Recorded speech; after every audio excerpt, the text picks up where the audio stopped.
Hey, what's up guys? It's your boy Foshi back with another video. So now we're starting up again since our last channel got deleted.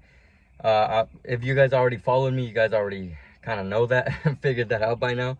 So today we're going to be installing a quick release steering wheel on the Focus ST. We do offer those on our website at automotiveanarchyco.com. It's a 3-part deal. So you have to buy a vehicle specific short hub. This one here is for the Focus ST. Specifically, it fits all Focus STs, Fiestas, a couple Mustangs. I'll write down in the description all the cars it fits, along with the part number and a link to where you can get it from our website. Next part you'll need is a quick release. So you need this and the vehicle specific short hub, like I mentioned. And of course, you're gonna need the steering wheel here. Now I'm gonna show you what that looks like in a little bit, but for now I'm gonna keep it in the box. I don't want it to get dirty. So for tools for this install, we're gonna need a few tools. We're gonna need a 24mm socket, a couple flatheads, medium size and a smaller one, and also a 20 Torx bit, a 20 Torx bit, 20, whatever size, the 20. You need the little tiny thing. So you need that, and I'll show you here what we're gonna be pretty much doing. All right, so I got them all here. I went out and got them. 13 and a small little ratchet. You need a medium-sized flathead. Just make sure it works good. You're gonna obviously need a ratchet for the 24mm. That's for the center bolt for the steering wheel. You're gonna need that. I got a couple extra flatheads in case that one doesn't work.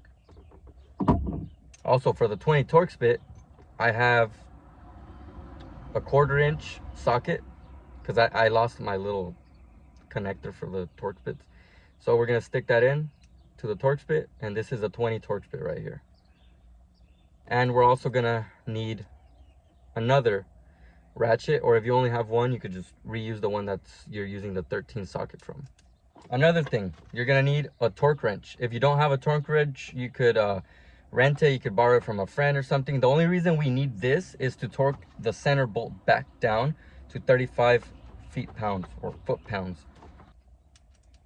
And that should be all we need. Now, the first thing we're gonna do is remove the ground from the engine bay. That way we don't have the airbag blow up in our face.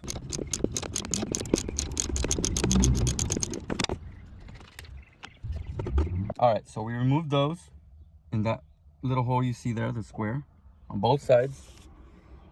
And then you pop this out, just like I mentioned. Pop this down a little bit. I think it has a screw on the bottom, so just don't force it. It's still attached. But you don't need to completely remove that. As long as you have the top free, so we can hit the airbag release clips, and then we can pop those things out. So yeah, you make sure you unclip those. That way you could pop this shell out and up. Just put it to the side. This one you don't have to pull it all the way out. It has another screw down there, but we don't really need to pull this out because we need to hit the airbag release clips from back here. So all we need is the top right now. So while it's still in this position, oh, it's a little hard, you should be able to hit the clip on this side, and then you repeat that, turn the steering wheel the other way, and then you hit the other clip, and this should release the airbag. And you hit that with a smaller little flathead to release that. You push it in, twist it, and it'll pop out. Make sure one side doesn't pop back in while you do the other. All right, so I got the clips out. Now we just gotta pull this thing back out. Should pop out just like that, and then we're gonna have some connectors right in there. We gotta make sure we disconnect those before you pull it all the way off. There we go. So now we pull this out, and we'll find cables right inside there. Not sure if you guys can see, but you gotta unclip all of them. Be careful not to, I mean, we already disconnected the ground, but either way, be careful with this because we don't want this thing to catch some static or something goes wrong, and then this thing's gonna blow the hell up in here. All right, so it should look pretty much like that. You should have the bolt here, harness cables here. This should still be on here. So now we remove this bolt, pass this through, and we should be able to pull out the steering wheel. So let's go get that 24mm. When we put it back together, we gotta make sure that this arrow right here matches that arrow right there. This is for your blinkers. So we gotta get as close as we can, you know? As close as we can. and then we got to install it and make sure we keep it like that, or else we're gonna have problems with the, you know, side markers. All right, one more thing. If you do want to retain your horn, these are the pinout. This is the pinout right here. You should be able to see. So it's the very last one on the left and the second to last on the bottom right. The one you see on the right, bottom right, is the ground, and the one that you see in black is actually the power. So just remember that. Left is power, right is ground. And then you could solder that in, or you could just clip it like I did. I literally just cut the wire, stuck the wire in there nice and tight, and then on also same thing for the black one, and I'm just gonna wire it like that, and it works. I'll show that right after when we already get this all screwed on and bolted on. I'll show you how that works. So now it should look like this. Make sure you tighten these up real good. No wires hanging out, no nothing. There's that. All right, so now we have to install this thing, the entire steering wheel. Let me pull that out and show you guys what that is, what that looks like. Comes just like this. This is a simple black one here. I'll put the part number and link to where you can get this down in the description. That's what the back looks like. Pull this thing out, and that's where all the little screws are. That's so you can attach it to the quick release.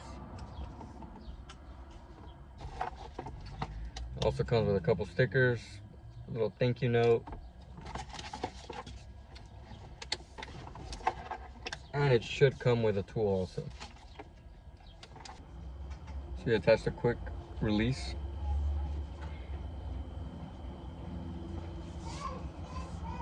Should look like that. Just make sure you tighten these up real good. Connect the wires inside if you're actually going to use the horn, and it should. All right, so now that we're done, let's go ahead and test it out.